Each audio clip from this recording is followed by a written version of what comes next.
আর্থিক খাতে অব্যবস্থাপনার পাশাপাশি বেশ কয়েক বছর ধরেই উচ্চ মূল্যস্ফীতিতে রয়েছে বাংলাদেশ। জাতিসংঘের অর্থনৈতিক ও সামাজিক সম্পর্ক বিভাগের প্রতিবেদন বলছে ২০২৫ সালে বাংলাদেশের গড় মূল্যস্ফীতি ছিল ৮.৯%, যা দক্ষিণ এশিয়ার দেশগুলোর মধ্যে সর্বোচ্চ। আর সে কারণে নীতি সুধার অপরিবর্তিত রেখে চলতি বছরের ৯ ফেব্রুয়ারি জানুয়ারি-জুন মেয়াদের জন্য সংকোচনমূলক মুদ্রানীতি ঘোষণা করেন সাবেক governor doctor Ahsan H Mansur. তবে এর মধ্যে সরকারে এসেছে পরিবর্তন এসেছে গভর্নরের চেয়ারেও। তবে মূল্যস্ফীতি নামেনি, বরং বেড়েছে। এপ্রিলে দেশের সার্বিক মূল্যস্ফীতি ৯.০৪%, মার্চ মাসে যা ছিল ৮.৭১%। নতুন সরকার ক্ষমতায় এসে বন্ধ কলকারখানা চালুর উদ্যোগ নিয়েছে, যেখানে অর্থায়ন করবে বাংলাদেশ ব্যাংক। তবে সেই অর্থায়ন কিভাবে হবে প্রশ্ন তুলেছেন সিপিডির সম্মাননীয় ফেলো ডক্টর দেবপ্রিয় ভট্টাচার্য। আর কেন্দ্রীয় ব্যাংকের এই উদ্যোগকে চলমান মুদ্রানীতির সঙ্গে সাংঘর্ষিক হিসেবে উল্লেখ করেছেন Bangladesh institute of bank management BIBM এর সাবেক মহাপরিচালক ডক্টর তৌফিক আহমেদ চৌধুরী।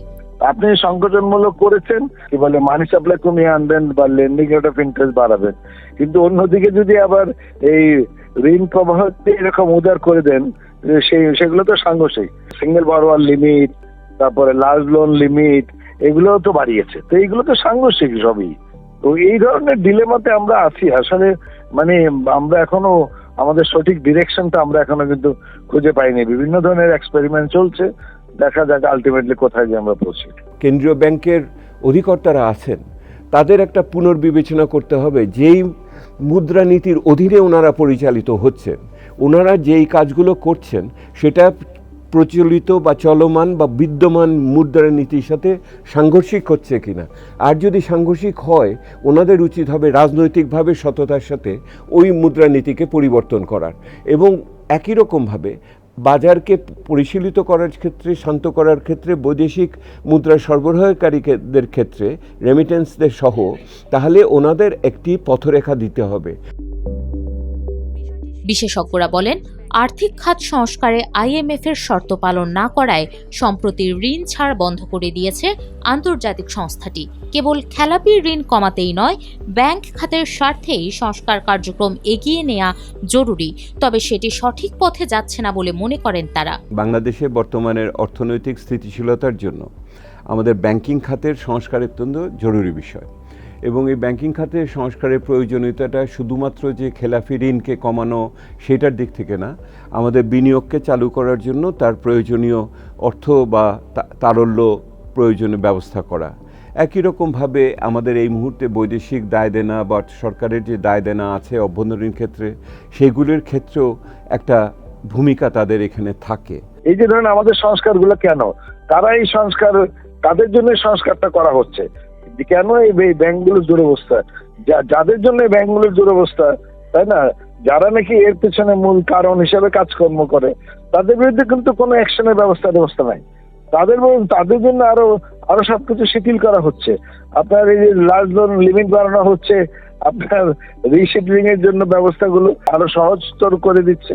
তো এইগুলো দেখে তো মনে হচ্ছে উনি বেসিক্যালি ব্যবসায়ী সম্প্রদায়ের ইন্টারেস্ট দেখার জন্য আসছেন। সেই খেলাফি ঋণের পরিমাণ তো আমরা কমাতে পারিনি। উপরন্তু যেইটুকু কমানোর চেষ্টা হচ্ছে সেটা হলো খেলাফি ঋণকে আপনাকে যে পুনঃতফসিলীকরণ করার জন্য যে সমস্ত আইন আছে তাকে শিথিল করার বিষয় এখানে আসছে। সেটাও আমাদের উদ্বেগের ব্যাপার আছে।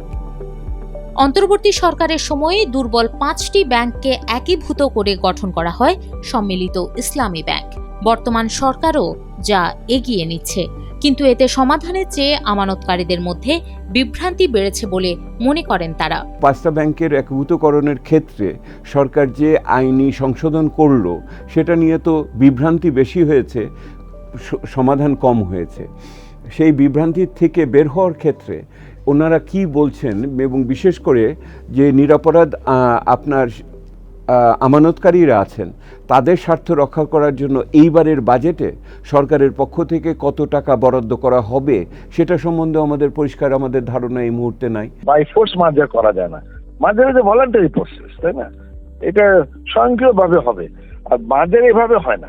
সব খারাপ ব্যাংক একসাথে সব মার্চ করে দিলে তো খারাপই থাকলো। খারাপ ব্যাংক ভালো ব্যাংকের সাথে মার্চ করবে, অনেক সময় ভালো ব্যাংকের সাথে মার্চ করে তার মার্কেট শেয়ার বাড়ানোর জন্য, কিন্তু খারাপ ব্যাংকের সাথে মার্চ করে না। এইগুলো জানার পরও কেন এরা এইগুলো করতে গেছে না, এখন আমি বুঝতে পারি যে কেন করতে গেছে। কারণ ওনাদের আসলে ইচ্ছা হচ্ছে যে সরকারি টাকা দিয়ে বেসরকারি ব্যাংকগুলো ওনারা উদ্ধার করবে। এটা আরো খারাপ জিনিস।